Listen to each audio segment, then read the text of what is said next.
Hi, I'm Heather Riley and welcome to Riley Books.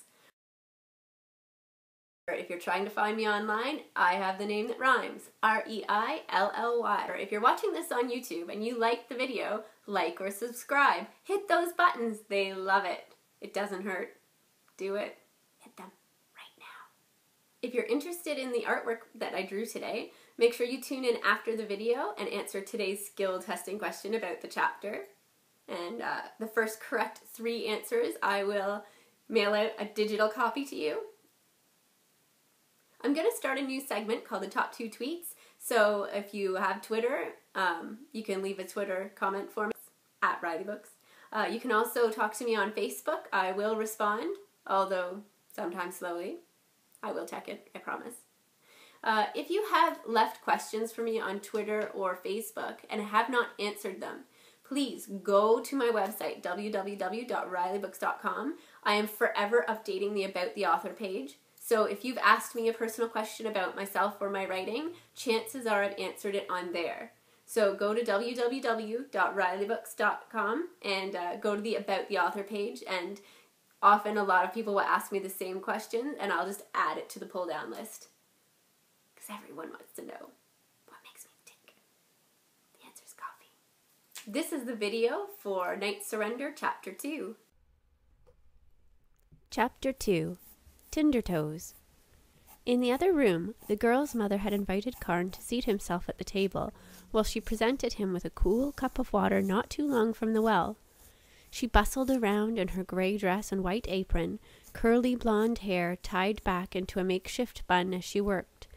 She hummed a sweet tune as she cut up some bread and sliced some rich cheese to set before him, and worried, "If Her Highness doesn't get her buttocks out here soon, I'm soon going to have to go in after her."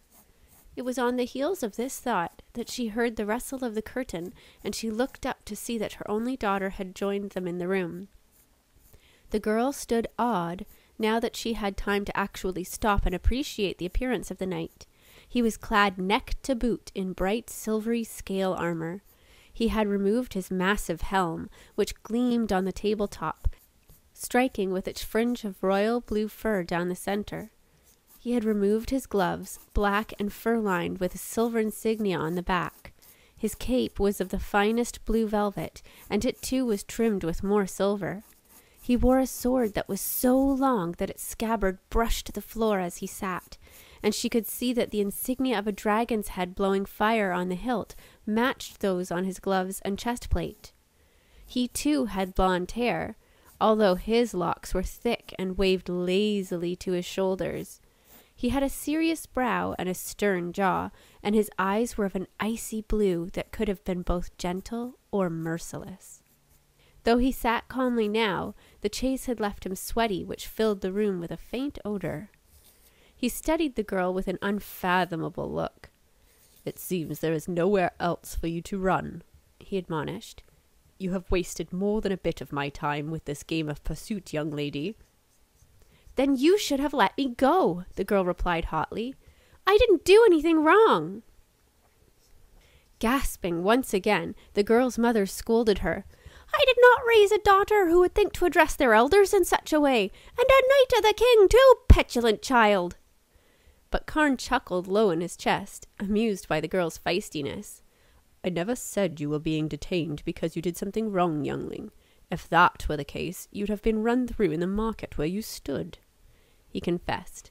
The girl felt her mouth go dry and vainly struggled to swallow as he went on. "In truth, Prince Oslan saw your little performance and was intrigued, asking me to seek you out to share an audience with him." His armor clinked gently as he raised a bite of cheese to his mouth. Shocked, the girl replied, "But I've done nothing to garner notice by the prince. I was just shopping in the marketplace. It was not my fault." She let her voice trail off as she sullenly noticed that neither of the 2 adults in the room was buying her excuse. "What exactly did happen?" questioned the woman. Though she spoke to the knight, she gave her girl a withering look. The girl groaned inwardly and allowed herself to plop down onto the bench across from the knight. Trying to disappear, she poured her concentration into digging the painful sliver from her palm. "Your daughter," replied the knight, amused, did something very brave today. She spoke in truth of shopping in the marketplace, when she must have spied a man trying to make off with some goods at a nearby merchant's stall. She boldly walked up to him and said something to him, at which point his shoes mysteriously caught ablaze. The girl sunk deeper in her seat and bowed her head lower at her mother's sharp gasp. "I'm really in for it this time," she thought, the butterflies in her tummy fluttering up a frenzy. To her surprise, Karn began to chuckle as he reassured her mother. She timidly peeked out from behind her bangs to watch him tell the rest of the story. "Not to worry, madam. The scoundrel ran to the nearest horse trough, jumping in feet first to extinguish the flames. It was really quite amusing, and I can assure you that no one was hurt. In fact, the merchant asked me to offer this to her in gratitude," the knight added, as he pulled from a pouch a bracelet braided from wiry white horsehair with 2 turquoise beads to match the girl's eyes. Her nervousness was replaced by wonder, and she extended a shaky hand to accept the treasure. "Let it remind you of your good deed done today," he advised as he placed the jewellery in her palm. "If you do not mind the inquiry, what exactly did you say to that poor old thief?" The girl answered distractedly as she tried to fasten the bracelet around her wrist. "I had to distract him while I pulled out some powder, so I simply said, 'Sir, I think there may be something wrong with your shoe.'" Much to her surprise, the charmed adult burst out laughing in the kitchen, much as the prince had done from his vantage point that morning above the market in the castle window. "I think it is time for you to come with me now to meet the prince," said Karn. "You should pack your bags and expect to stay a while, and bring your little pouch. It may be of some use to you. I cannot tell you what the prince has in store for you at this point, but I know that he will be anxiously awaiting our arrival. What name should I give him so that I can introduce you properly?" A rush of emotions ran through the girl. Panic, for one thing, as this man was trying to remove her from her home at but a moment's notice. But the royalty in this land was supposed to be good, so she did not fear meeting the prince. This would be like an adventure for sure, which brought with it excitement. However, there was also sadness that her happy life was about to change in one way or another. She felt guilt for surprising her mother with this unpleasantness, and she knew she would be leaving her only parent in a lurch, having yet to complete some of her chores. Finally, resigned, she decided that regardless of all that, Karn hadn't really given her a choice. As she mulled all this over, she stood and absently made ready to pack her bag. She put her few garments into a sack, along with some more pouches that could hang from her belt. She pushed away the feeling of homesickness that was already starting to form in her belly, and through her overwhelming flitting thoughts, she half-heartedly wondered if she would even get the chance to sup that night. Ready to leave, she hugged her mother goodbye, drank in the smell of the lilacs that wafted off her hair, and took time to savor the warm, comfortable feeling that would too soon be gone. Her myriad of emotions settled into hard determination, and she proudly replied to the knight now standing by the table, "You can tell the prince that my name is Aylin."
question for Chapter 2. What is the girl's name? The main character. Didn't tell you Mommy's name. It's Laurelyn, by the way. Just in case you're interested. Remember what your parents said. If you don't have anything nice to say. But seriously, this is geared towards children and adults alike, so let's be good role models. You can leave a question or comment down below. Children, if you're leaving me a message, please do me a huge favor. Use real words. The letter R, the letter U, the letter O, the letter K. R, U, O, K. It's not real English.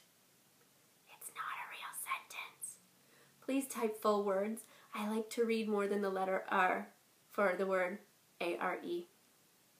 Please. Makes me twitch. When I only get one letter, makes me twitch. Come check out my website at www.o'reillybooks.com just to add a little more awesome to your day. Thank you for tuning in, my epic fans. That's today's look at O'Reilly Book.